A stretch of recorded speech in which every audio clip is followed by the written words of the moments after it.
Welcome to Overseasoned. It's only going to take one take. I actually kicked him out of the restaurant. Why?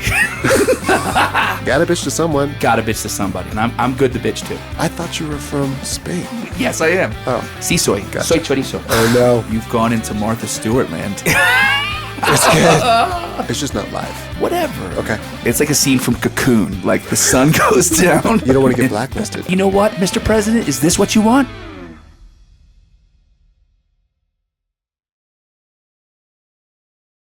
One, two. It looked like a fly, but it wasn't a fly. Overseasoned. The podcast. You realize that people don't. This was the first. They don't see me clap. Why not? They don't see me clap. They can on Spotify now. Did you guys know? No, I clap and then that's when that's maybe we'll behind the include it scenes this time. footage. Oh, I see. Behind the scenes footage. I see.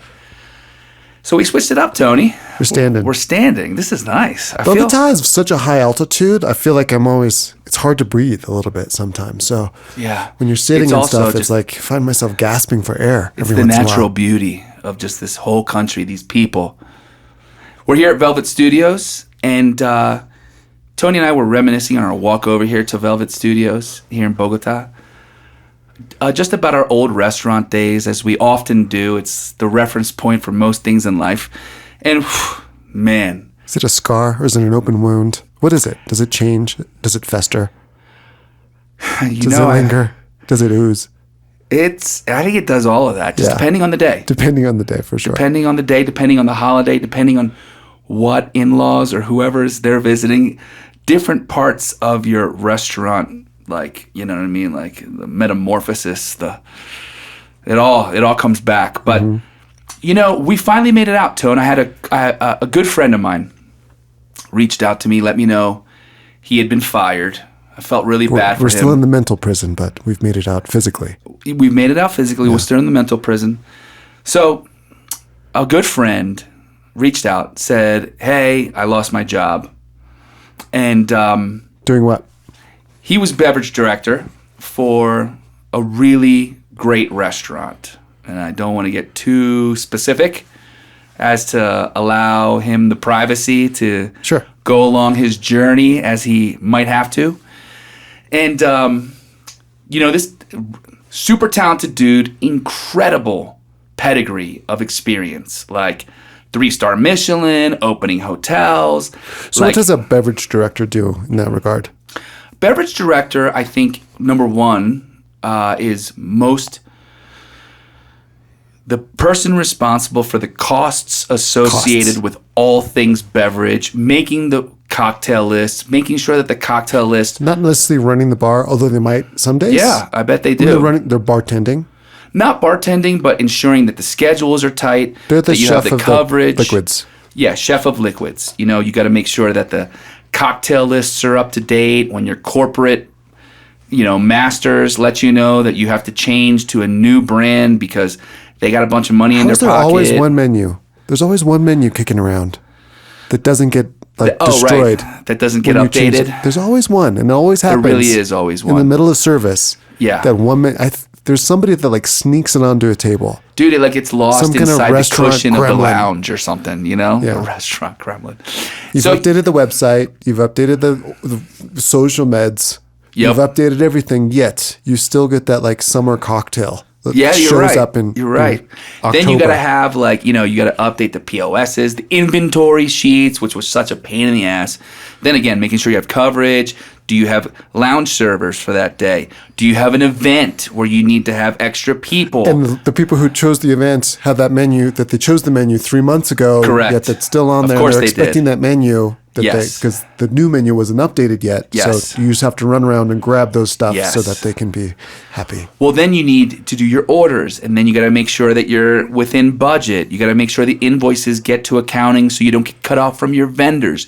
If there's updates to a wine's vintage, or there's updates to the wines by the glass because the importer doesn't have said Sauvignon Blanc, there are cascading bullshit things that you constantly have to keep an eye on, including the prices, because maybe the new vintage, like 2021 in Burgundy, they didn't have as big of a harvest, and before you know it, 30% increase on a wine that used to be $30, now it's $50, and you can't be selling it for 90 because Mr. CFO is going to be, ringing you up on the phone on a Monday at 9 a.m. the first time. Misses in our experience. You're absolutely right. Could be. You're absolutely right.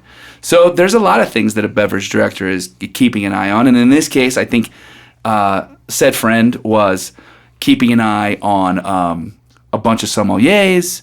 You got to update the wine lists. I mean, it's a lot. There's a lot of organizational. A lot of organization, administration, communicating with vendors. Yeah, it'll drive you to grab a bottle here and there to try and medicate yourself. Sure. But, with all that said, this person has also taken a stab at getting out of restaurants. And for many of us, like we're dyed-in-the-wool restaurant people, it's really hard to get out. It's really hard to get out. What do you think? What field were they? Do you know what field they were trying to get into? They've gotten into vintage alcohol sales, like vintage. Okay, so adjacent. Adjacent. Right. Vintage spirits. I believe they also did a stint in working for like. Wait. What are vintage spirits? Oh, so there are people who are collectors of like old scotch, old liqueurs. Like that isn't made anymore? Like that isn't made anymore. Like those brands don't exist anymore. In some cases, yes. In some cases, it's like the original squat bottle bottlings of 10-year Pappy Van Winkle. Squat bottle? So the shape of the bottle. The shape of the bottle changed when they were sold, I believe, to Heaven and Hill or whoever the company, Buffalo Trace or whatever. I'm out of the world. Kind of. You're a wealth of information. Well, it's just, that's, the only way to arm yourself as a young som was to try and fit as much shit in there as you could so that you could look like you were older than you were. Mm-hmm. But that all said, I was sharing this with you, and it brought up a topic, which is, it's been what? How many years since you've been out of the restaurant? Out of professional restaurant? Oh, 12 years? 13 years? Maybe like 14-ish. 14-ish? Yeah. Yeah, for me... Beyond just like some consulting work and stuff, like really working in a kitchen. Right. Being a prisoner to that, to the hot stove. So, but I really appreciate my new life. It took years to like adjust to getting out. It got me thinking because my poor friend has given it a really good shot at getting out, but he's always back in. What do you think pulls him back? I mean, think about it, man. There's a lot of things about restaurants that there are to enjoy. One, I super miss people. I mean, how often do you get to interact with a human being? I don't want to. You don't want? Well, you're a chef. Of course you don't want to. The fewer the better. Yeah. On the other hand, like, I miss just camaraderie. I miss talking shit at the service bar. That's the best part of the kitchen. In fact, that's what I liked the least. I think about going from like a sous chef or like into like the executive chef role is that you're kind of not in that. You're not in the kitchen, mix the same way. Crew. You know? You've all of a sudden become like the eye in what is it? You're not cooking anymore. Yeah. You're like part of the band. You're like a producer. I see. I see. You hear that, Felipe? A producer. Yeah, and so, I mean, it's that. Dude, listen, I mean, think about how scary it is.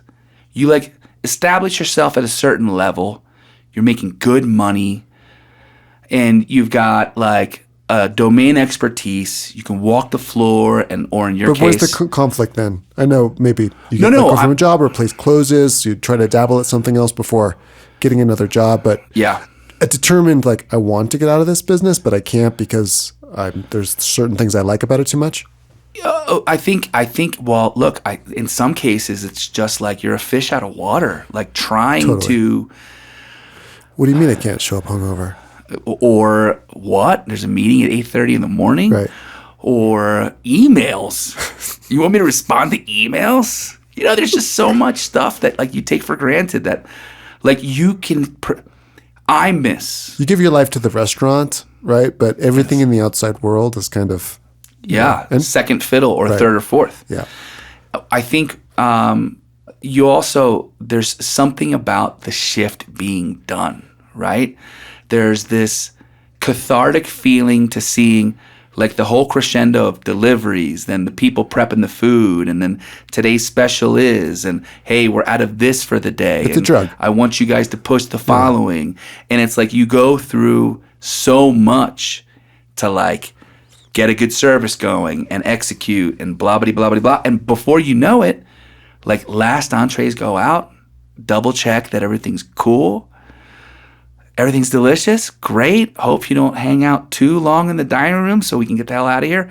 And there's like a sense of completion. Like you finished. You got through, whether it was a busy shift or a slow one or whatever. Yeah.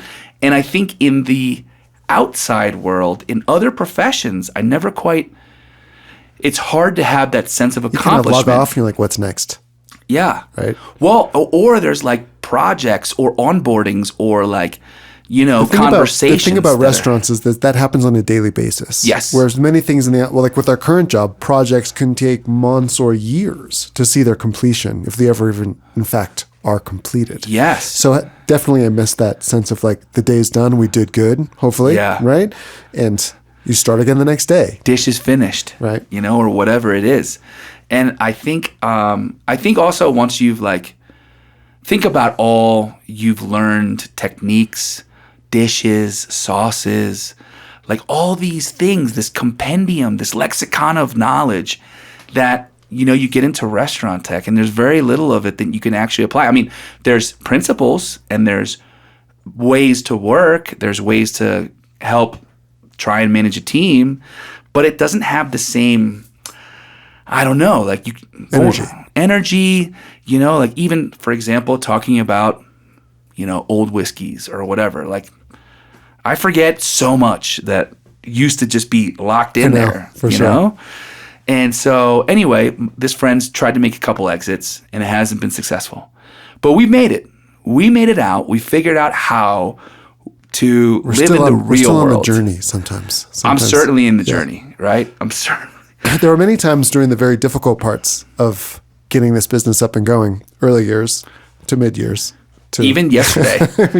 This afternoon, when it was like, what else would we possibly do? Because we know restaurants so well. Yes. Like what else? That's like my preferred place to be in a lot of ways. Yeah. So what else would you, if say you lost your job, say whatever. Say we sold the company. COVID too? No, let's do it in a good way. Say okay, positive. You sold the company, got a little money, whatever, but it's not, you know, retirement. You already know what I want to do. What do you want to do? All right. So one of my dreams, let's say, for example, you know, whatever. Has to be realistic. Realistic, yeah. And say you bunch of cashed money out, but not like enough to like spend some time thinking about it, but not enough to like, you know, it can't be like a. Then I say no. No what? No. We're not selling? No. Yeah. Honest. If you had to work. If I had to work. Yes. Okay, I was actually having this conversation the other day because, so I don't think, if money was not an issue, you know what I'd do. Yeah, but all of us fucking assholes would do the same thing. Fired by the board. Yeah. So you and Jess got mad at me. You got a nice little package. Okay. A nice little package, but, you know, not enough. A little package? Yeah, what are you trying to say? You know, enough. Okay. So a nice little package, a little nest egg, but nothing that it would allow me to fuck off and open another restaurant. Right. Okay. So I was talking about this, and I think what I'd like to do, based on my cumulative experience to this point, I was thinking about this the other day. I would like to sell super yachts. What? That is the most random thing. What are you talking about? Like to sell super yachts? I've never. Okay, you pulled that one out. What are you talking Okay, so here's why. Okay. How long has this been a dream of yours? It's not a dream. I don't want to work. But this is like just what you do? Sell super yachts? Okay, so here's why. Okay. So I have a really good friend. His name's Jake. He's in Sarasota. He's a really cool, smart guy. And he essentially does his business up until this point that he's done very well. He does IT for like the cream of the crop of Sarasota, right? He like does the not even the 1%. I want to say the 0.1%. He describes himself as, and I love like it. Personal IT or business? Both. He describes himself as an IT concierge. Sure. Example. I'm going on a fishing trip with my homies. I got a 40-foot yacht, and I would like to have internet so I can watch the football game on Sunday while we're fucking going out there for marlin or whatever, right? If they have an issue, a problem, that's the only way they can make phone calls, whatever. He like will set up Starlink, he'll do the routers, he'll set it all up. I want the most badass sound system. He's got that covered. You know, I'm not going to be there during a storm. Make sure like my security system stays online. And some of these people have properties that are like fucking $20 million. Sure. And what I love about what he does, it's very little riffraff, right? And of course, I'm sure there's outlandish requests, but they all come. The money's worth it. The money's worth it. The money's worth it. You can put up with a lot of shit if the money's worth it. Well, and that's not like Restaurant Week where it's like. Well, and so okay, so you know, it's kind of like my Somm brain, right? Like if I could just never sell a bottle of Pinot Grigio again, and just focus on fucking cherries, like DRC and beautiful bottles of Barolo and insane champagne, and that's what I got to sell as a wine person, I could probably have a really good time doing that, right? And it got me thinking like, oh, so he's got a couple clients, right, that are really into wine. And, you know, he's shown me bottles that he's gotten as gifts and stuff. And I often, like one time he told me a story about how like one of his clients has a private jet and they took a trip somewhere to like Aspen to his fucking ski lodge. And I'm like, bro, are you getting paid by the hour here? Like my brain just goes to these places. And, you know, not to divulge too many details, but he's like, yeah, man, we went on his private jet. We went out to this really nice property and we drank a bottle of Scarecrow in the air. And Scarecrow is like this really like incredibly sought after Napa Valley wine, super collectible, $1,000 a bottle, JJ Cone Estate, blah, blah, blah, blah, blah, right? And I'm hearing him tell me the story and I'm like, that's the people to sell to. And look, I don't really know many people like that. So you focused on, it's interesting that you chose a sales job, by the way. Oh, well, yes. And it's interesting you just look for the biggest thing you could possibly find to sell, which is a super yacht. Just go with the biggest thing. Well, you know. So you want to be in sales. You would choose to be in sales. So if left out there in the cold, you're like, I've been in sales. I'm good at sales. I'm going to sell the biggest, most expensive possible thing I could possibly wrap my head around. Yes. I want to sell the biggest fucking thing I can.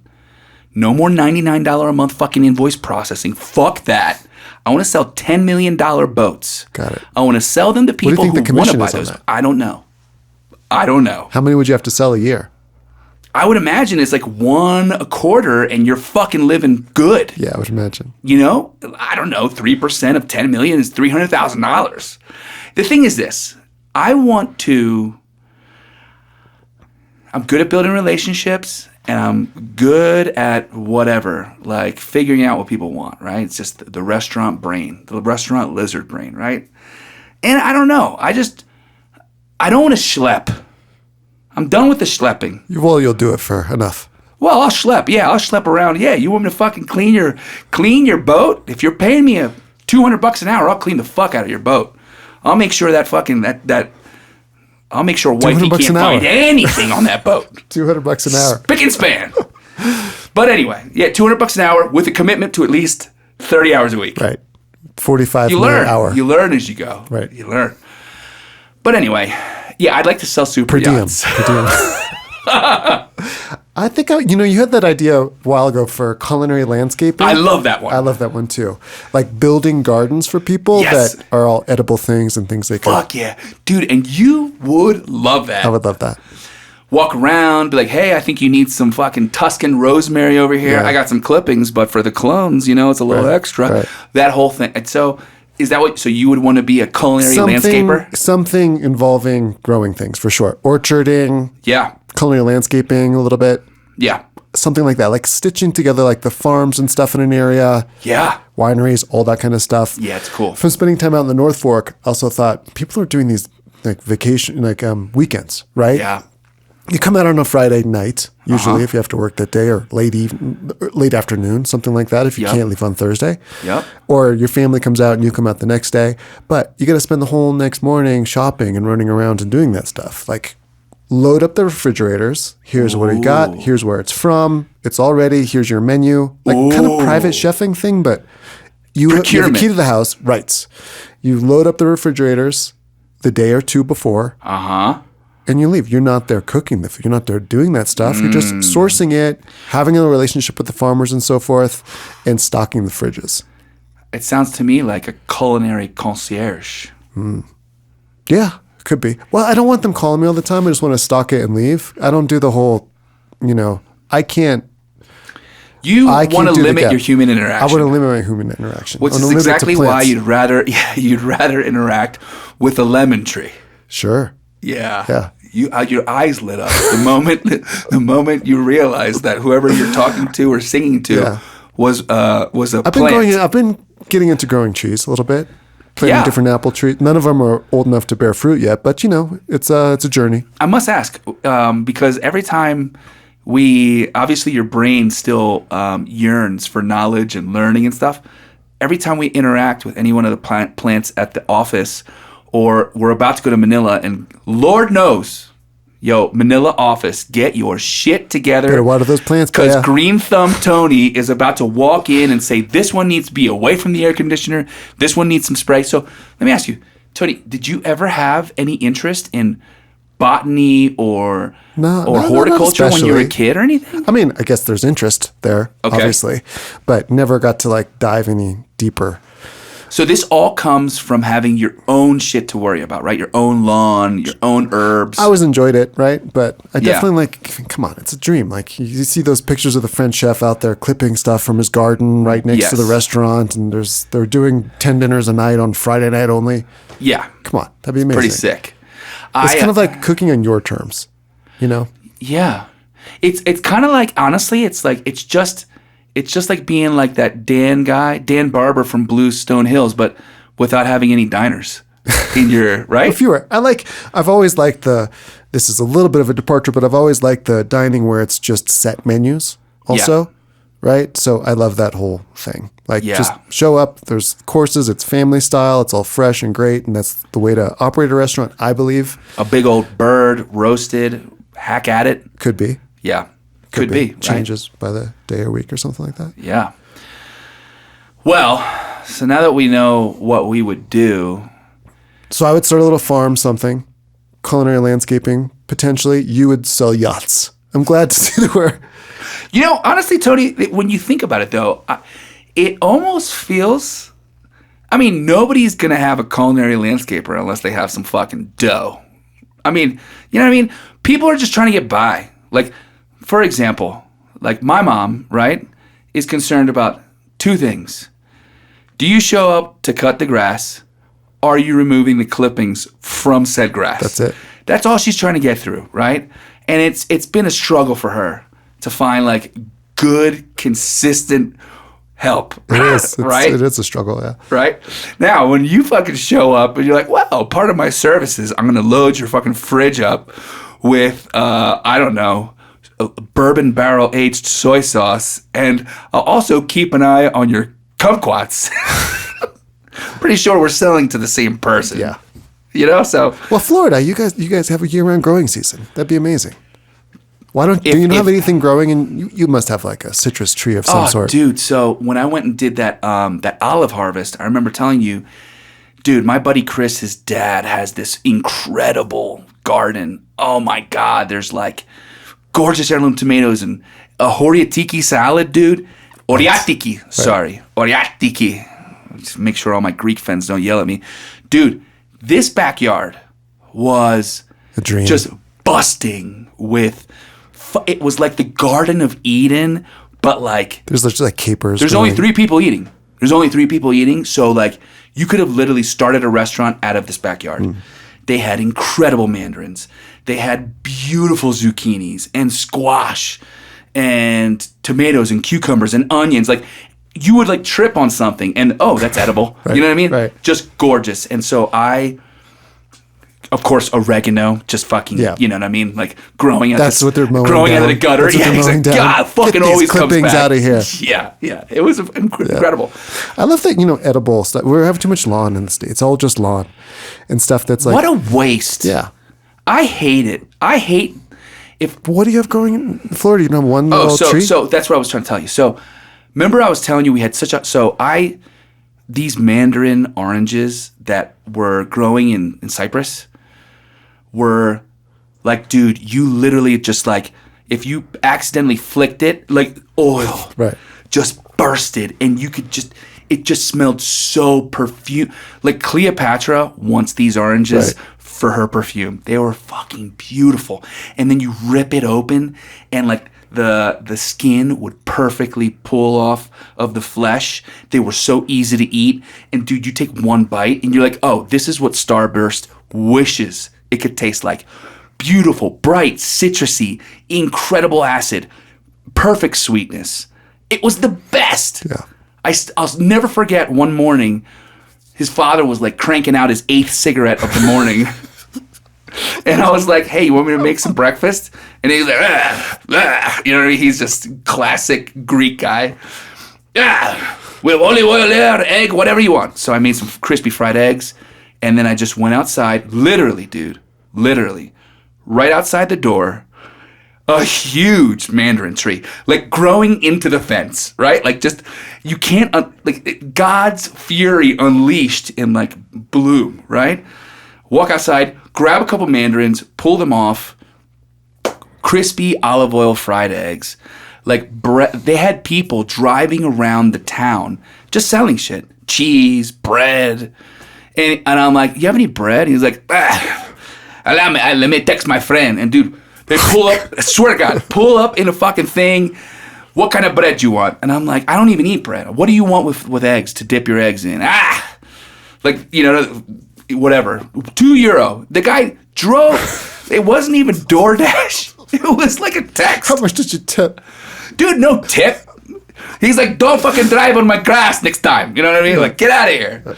And dude, so we had this breakfast, and these mandarin oranges were so flavorful that I'm like, all right, I'm gonna confiscate some of these, and I'm bringing them. Dude, I went back to Florida, tried to germinate them, the whole thing. Oh, these are the ones you're trying to grow, right? These were the ones I was trying to grow, and it was incredibly difficult. They never sprouted or nothing. I'm trying to grow some. So this property that we got in the Eastern Catskills, I'm sorry about that, by the way, because I got some apricot seeds from a place we were staying in Portugal once, and I lost them. I don't know where they were, but I just really wanted to do that. But where was I going? Oh, we have pawpaw trees. These pawpaw trees. You're familiar with the pawpaw? I've heard of them. I know they grow in the Northeast. Yeah, they kind of grow all the way up from the south, and up they're from the supposed to northeast. taste banana-y, right? Banana, mango. They taste like a tropical fruit. Sounds so. But it's like kind of custardy. You spoon it out. Okay, how is this not on every single tasting menu? It doesn't in travel the well. Northeast. It doesn't. It doesn't travel well, and it's not kind of very commercially viable because of that. I see. But I got a few of them. I trimmed them down 2 years ago. Try to And so you bounce have up the fruit. these up in upstate New York? Yeah, out in it's a little town called Andes in the Western Catskills. There was an old orchard there that had all these trees like growing into that. There were like bear claws. The bears would push them over and all And this eat stuff. them, yeah. I mean, really like push the trees over. There were like claw marks on them. So I had a fence put up around it and I planted a bunch more. It's really cold up there, so I had to research which trees do well in really pretty harsh cold conditions. Yeah. Really short growing season. So I planted a bunch, cherries, apricots, a bunch of stuff, but they're still just twigs, and kind of saved the trees that were there and trimmed them up and that kind of stuff. But there's 2 pawpaw trees there too. What do they look like? The pawpaw trees themselves? Yeah. These ones are kind of shrubby. Okay. They kind of grow in the kind of, they can do well in the shade also. They don't have to be full sun. So they're kind of shrubby with big leaves. And the fruit looks like, I don't know, kind of like a cluster of like tiny green mangoes. Whoa. Yeah. And there's pits in the inside, like 4 or 5 big, large seeds. Whoa. So I got a few this year. You take them off when they kind of fall or they turn black. That's when they're ripe. But then What's there's the fruit on the inside look like? it's a yellowish, creamy kind of. It looks So like you're eating you'd around a seed. You know, from our Filipino experience, I kind of like this is going to be durian. You know. Oh, right. It kind of has that. How big are they? They can be quite large. They can be about 4 inches in diameter, but these were still kind of tiny because they So haven't like been. big mango, or like a big avocado. Yeah. Okay. The ones I got were about avocado size, Okay. but not oblong. Oblong, not like curvy. Okay. So I got some seeds, and they're in the fridge now to see it. That's how you got to get them cold for a while, for 100 days, before you can Is see if they that can why sprout. my Mandarin? It's possible, but they don't have a winter there, right? So they don't need. Dude, it that was cold in Crete. Okay, they might need to have a cold spell for some. Well, and amount of time. it was January, was the end of the olive harvest, and so that's when we were there. So maybe that's exactly what I did wrong. They was needed a not little put them bit in of the a- fridge or something for. Could have been. Yeah, how the fuck are you supposed to know this stuff, Tony? You got it. There's this thing called the internet. Oh, well, I was gonna say, maybe you need a culinary landscaper. That's it. But yeah, so I have some pawpaws hopefully germinating, Okay, and then we'll see if we can't make a little pawpaw forest. that's a really cool thing. I'm going to kind of plant them around too. We have this kind of wild area next to our house. I'm going to kind Okay. of just put some around and see what springs up. So, is there anything you can do with a pawpaw to make it so that they're preserved or Usually you'll canned? buy it like in like a puree, Okay. frozen. So you could make ice Frozen? cream with. Well, if you're going to buy it or order it, it's coming that Okay. way because it doesn't have this long shelf life. Understood. You know, but I don't see it around. I'll see it in a farmer's market every once in a I've while, heard of it. like in a little basket, but not like in bulk. It's usually I had an old friend that lived out in like the Masagohelia forest or some shit, like out in the middle of Pennsylvania, and he would often talk about pawpaws, and they would just grow wild, and you'd have to know what you were looking for. Sure. He was also big into like finding chick of the woods. He said like all the foraging stuff that Right. what the land gives you. Yeah. But I've never actually tried it. Hopefully, it will be in 3 to 5 years. Is that how long it takes to I bear don't remember fruit? offhand, but it could take Oh. it could take a while. Yeah. Oh, well, so my dream has always been that if I ever actually, if I ever own property myself in Florida and have a little backyard, If you ever move out of your mom's basement, that would be the first step. there's no basements in Florida. You're going to You know go this, right right? from you're gonna go right from your mom's couch to selling yachts. Yes. That's okay. yes. Got it. So my goal would Not always. that I'm sure she loves having you there all the time. My mom. day. I'm never there. She loves cooking for you. You cook for her. Come on, yeah, you know how this goes. But I always thought it would be so cool to have like a backyard of citrus trees. Yeah, I'm stuck in the Northeast. Yeah. Not stuck, but yeah, that's where I live. Yeah. So I had to kind of embrace what's around. I don't know if apples and stuff would be my first choice. I would love to live somewhere like tropical and temperate with year-round growing. You've always I said would you wanted love that. mangoes, right? Man, come on. My mom's got Mango, avocado, citrus, all my that mom's stuff. got a mango tree that's like 40 feet tall, and They're growing like weeds. dude, I remember we went to some We had to guy's give it house in away. the Philippines. There's just like mango trees lining the. so when I go for my walks in Sarasota, there's like you can even see all different types of mango tree, and dude, there's so many, like that the squirrels won't even eat them. They're like fucking fat on the curb, and they're like, and you literally, I'll Those go for animals are very wasteful. Like I have a pear tree with like a good amount of pears. They'll like break Those them animals. off. You They're mean- very you mean wasteful. squirrels? They'll eat like I don't know if it's squirrels or birds, raccoons, whatever. Runs animals the in gamut. general. They'll take a little bit of it, and then they'll just move on to the next They're one. not They're not like FIFO. eating. Not at all. They're definitely not sustainable. Like, well, if I left some of these on the tree, they'd be riper the next day instead of just taking a bite out of each one. Yeah, and trying to figure out which one they don't want and just throwing it on the ground. Dude, if you make a trip down, especially when are they? I think it's around like May, June. All the mangoes are going. It's after the bloom and all that. I might just quit. I might just go for it. Yeah? Yeah, I'm sorry. This is my notice. How much? I'm going to put in my 2 weeks notice. All right. Colombian Shit, I gotta style. have the Just money show first. up for one I day. forgot. But yeah, I mean, yeah, I would love to have a citrus. I would Well, love we've to have talked about having doing something in the Basque Land with like a cidery, which I think that sounds very interesting too. You know what else is really Can we stand another business venture? Can we open that one up?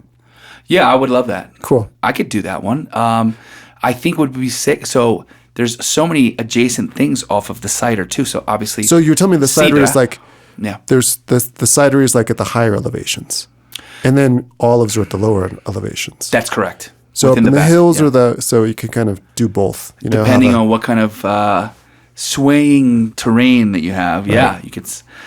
In Navarra, which is the warmer part of the Basque Country, that's where you have the olives. And then towards the water, it gets colder and it's a little more temperate, and that's where you have most of your apples. So when and you're stuff. done selling yachts, maybe we could like do a little bit of a, could you have your grapes? Listen, you do dude, a I'll do winery? you a solid. What I'll do is I'll fill a CRM full of rich motherfuckers that want to buy yachts, and I'll convince them that it's a great idea to not only have a citrus farm on the yacht. Like, you know what everybody's doing is they're putting citrus farms and herbs and all kinds of interesting culinary landscaping on their yachts. Got it. How much you giving me? What's my percentage for this? Can't believe we're working together again. Bro, listen, I just want to make sure that we got a symbiotic relationship, right? Remora and shark. Who's the shark? I don't know. Find out. Yeah. Tuna and mayonnaise, it's just you gotta figure out, get in where you fit in, you know what I mean? But yeah, listen, if anybody wants to buy a yacht, you can reach out to me. Yep. At heard@overseasoned.us. Yeah. Tell us some of the things you'd like to get into. Yeah. Also. And listen, we're also, Tony and I are going to have a side consulting business. If you are a restaurant zombie trying to get out, doing everything you can to get out of our all of our beloved U.S. staff industry. are former restaurant workers. Every single one. Every single one.